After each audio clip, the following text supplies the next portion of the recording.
all trades. Like, he's done everything. He's been in the Army, he's been in the NBA, he does martial arts. He gets work done. He's one of the best. That's why they brought him in. I love his passion. I mean, he takes great pride in his work. He's very intense, I must say. He is very, very intense. You gotta listen to him. Like, he knows the right thing. Like, when he tell you need to eat better, you gotta eat better because it reflects on the court. I think he's state of the art, which I think in today's age you gotta have. He doesn't expect less from you. He asks for more. He wants you to do more. He's accomplished so many things in his life. It's like, what he says is right. I like his accountability, his ownership of the team, his passion for what he does. And I think it adds to our program in a very positive way.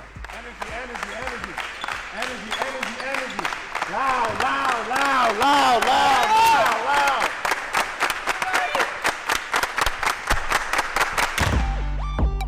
I went to school at Florida A&M University in Tallahassee. Orthopedic surgery, that's what I wanted to do. So I did bio pre-med, then found out that's not what I wanted to do. Then changed it to psychology, found out that's not what I wanted to do.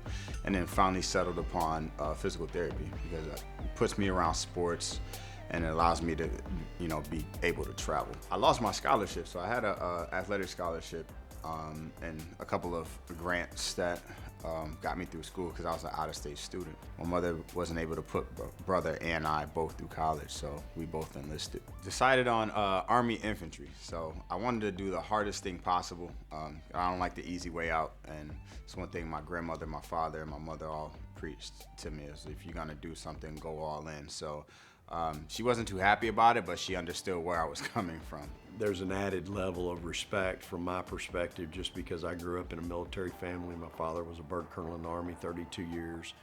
So I have a real appreciation for someone who has given of themselves for this country. And it also speaks volumes of his character. And those are things that are important to me. I feel like it's an honor to serve our country, and so like Veterans Day, anything like that, like we always make sure we pay tribute to him and everything like that. And it's so much respect that comes with him. It's a great feeling to have that kind of person to be a member of your team. It's a great feeling, the discipline, the authority. It's something that a lot of teams don't have in their program. 2009, I had the opportunity to either re-enlist for more years or ETS and pursue other means, which I chose the ETS because I was still, in good shape. I wanted to finish school because I didn't want to just start that and not accomplish that. Something that I promised my mother and my grandmother that I would do is to get the degree. Being in charge of soldiers, I felt that I had the opportunity to lead and lead by example at that. After Florida A&M, I had the opportunity to work with Orlando Magic. It was a dream come true. I always wanted to work with elite level athletes. I always wanted to do NFL, but the NBA kind of came first. It was very fun, taxing in terms of just the amount of work and effort that's put on the strength coach to make sure that these $1 million athletes stay healthy, they get better. I need to jump! Ready! Attack! I've always had a love for college basketball, even when I was at FAMU, is because not even just basketball, but just the collegiate athlete, because there's a next level that they want to get to. The college athlete's extremely hungry to get there, so they're more inclined to listen and they work extremely hard. Not taken away from the NBA guys or anything like that, but at that level, you've reached your pinnacle. Like you're at the NBA, you can't tell me anything. Former players always have credibility.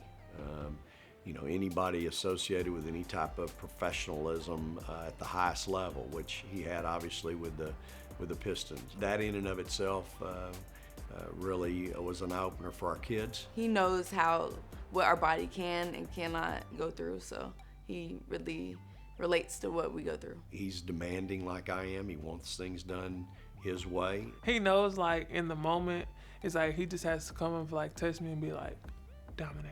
And I'll be like, okay, gotcha. Cooking chickens tonight. Yeah. Bulldogs is hungry, we gotta eat. Opportunity to work with a great team, Coach Vic.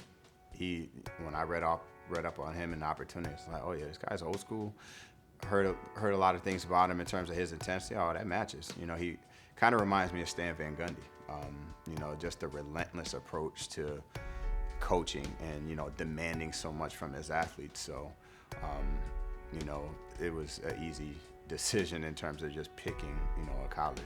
I've got to trust somebody in that room that, number one, knows what they're doing, and number two, will protect my kids and keep them from getting injured in there. It's a hard enough job without getting kids hurt in the weight room. You know, I wanted to instill the, you know, things that I learned from martial arts, the things that I learned from military, things I learned from my parents, and just all the sports I played. Wanted to instill that killer instinct, go get it. I think anybody that watches us practice understands how hard we go, but it starts with the 10 minutes that he has with them just in warm-ups. It's not commitment, because as you know, with people, they can decommit.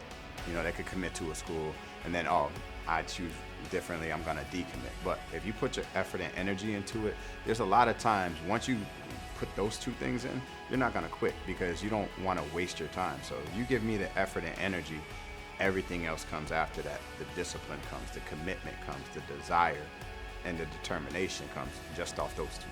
I'm glad to have him as a coach, because you can also talk to him as a friend, you know, and that's one thing, you know, that's good for us here as players. The character piece with my team, as well as my staff, is very, very big, and I think it really adds to the success of our program. It's one of the reasons we are successful.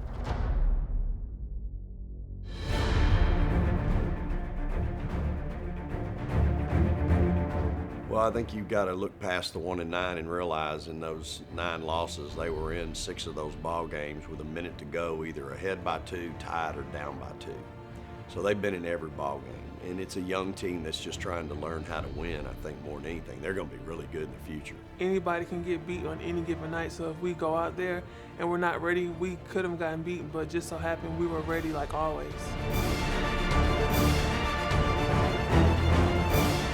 In the right corner, gives it up top of the circle, and driving it to the hole is Morgan Williams. She kicks it to go with the right hand. Vivian's running to the right elbow, puts it up in and good. The Bulldogs are up top. Anna Richardson drives it left baseline, puts it up for the left side of the right hand. Vanderbilt has the passing lanes covered up. Screen from Richardson at the free throw line for Williams, and she buries the 15.5-footer. Deja vu. Morgan Williams, pull-up jumper left elbow off the iron, not there. Dominique Dillingham comes flying from the right baseline and just volleys it in with 2 hands off the window, and the Bulldogs lead at 14-2. Timeout on the floor. Ooh, it's been a while. I'm sure there have been 1 or 2, but you know, nothing lately. They end the quarter, guys, shooting 56%. You know, again, that just doesn't happen.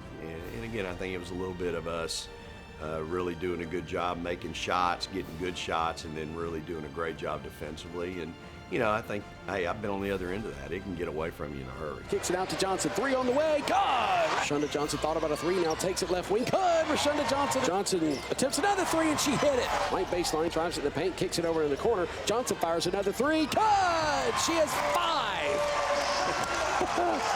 80-30. I didn't want to show like it was much emotion because the game was still going on. But like at certain points, like I kept hitting threes. I wanted to jump up and down, but I was like, don't do it. Y'all know what's coming down the pipe. They got beat tonight at home by LSU by about 18. I sure don't want to go to Oxford. We're going to take more people over there than they're going to have. We got 3 buses. They're trying to load up a 4th one, plus everybody that drives on their own. You think I want to walk out of a locker room and look at anybody if we go over and stub our toe? Because that place ain't no fun to go to for our fans. Stretch run, 16 days. You got 2 home games left, seniors, but you got 16 days to lock in before our conference tournament. You got 16 days to lock in to win a championship. You have 16 more days to get better. Let's eat right, let's sleep right, let's get our studies done, let's be really good in academics. I have to focus more on scoring every time I get it. Let's just try to eliminate all the other distractions and try to live in the moment. Ladies, it's 16 days. 16 days for the rest of your life. You know, you want to give it your all for those whole 16 days because you don't want to upset like the seniors like this is their last time. Like you want to make it the best for them and give them the best experience that they can have. We have one goal as it is now, and it's winning the SEC championship. You can work all your life. I can coach all my life. these players can play all their lives and to be in the position they're in right now, 16 days for the rest of your life.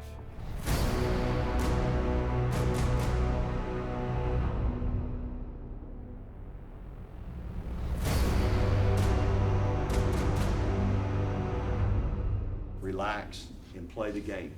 Play like you've been playing all year long. That's all you got to do. That's all you got to do. Fact of the matter is, Mo, that's all we have to do the rest of the year.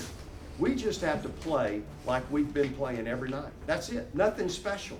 It takes focus, concentration. It takes relentless effort. People watch you play and they always say, that team, if we have a team at Mississippi State that plays with relentless effort, this is the team that we have. So today, when you go out there, relentless effort, dominate your position, control the tempo, point guards, run your team, be accountable. Let's go.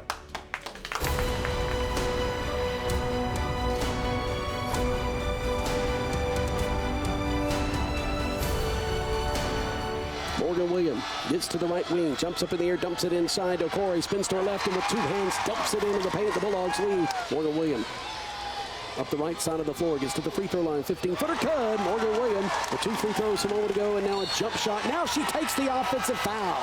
Oh my goodness. Morgan Williams is slow to get up, but what a sequence for Mississippi State. You know, that's the great part about our team. Every night it's someone new. Every night. You can't, as a coach, you just cannot scout our team and say, okay, we're going to lock this person down and we're going to win the game. No, because someone's going to step up every night. That's just the great part about our team. Now goes to the right elbow, gives it to McCowan. She puts up a 15-footer and good. Before we went up there, like, a lot of the fans were telling me, like, T, you have to go in there, basically help the team, you know, get this win. So with that being said, you know, I just went in with the mentality of, like, I'm coming for you.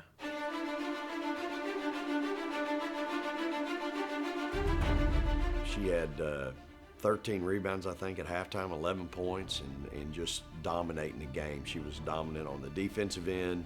She was dominant on the offensive end, playing her heart out. She just really was an impact. Vivian's right wing, thought about a three, now dumps it inside to McCowan, spins to her left, puts it up with 2 hands, good. When T's number was called, you could see it in her face. She was ready to play. Like she had this, I always know when she has this face on her, she has this look on her, and then I'm like, okay, she's ready to play. It's over. Goes over to Champo left wing, 5 to shoot, lobs it to Tierra McCowan. She puts it up, any good for the left side. Boy, Tierra McCowan is unstoppable. She has 17. I love Tierra McCowan. It's why you get into coaching, to see her mature, to see her growth. And the Mississippi State fans come to their feet and they cheer loudly with 3 seconds, 2 seconds, 1 second. And Mississippi State wins another one on the road. Yeah, I knew we'd have a good crowd there. To see the whole half of the stadium in maroon on one side and then to see it sprinkled in throughout the rest of the stadium was really special. Another one, another one, another one.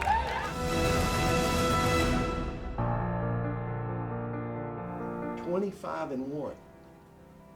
You're tied for first in the Southeastern Conference, dead even with South Carolina.